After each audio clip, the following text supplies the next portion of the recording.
stab your foot. I will. Oh yeah, It's Chewie. we'll see it in a second. Yeah, it's Chewie. Yeah, actually, like Steve said, we really wanted to be authentic. And as you start the game, and you're with young Peter, he's a kid of the '80s, so we were trying to really ground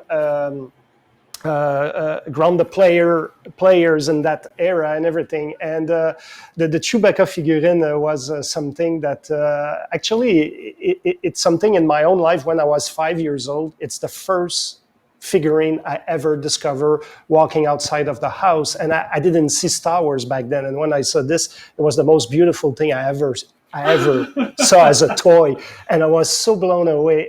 And that story, I still remember it to this day, years after. And when we started to work on this, I had this idea that the kid, like, how do we ground it in that period of time with something iconic that will be known across the world?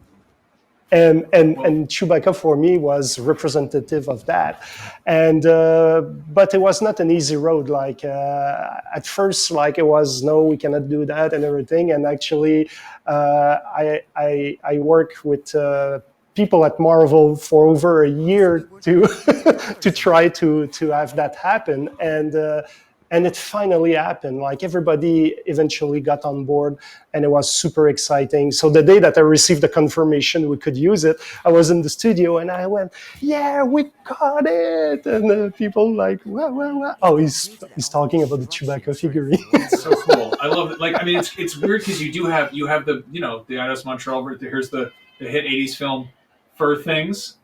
Looks a little familiar, but clearly not from our universe. And then you jump over here, and there's Tron.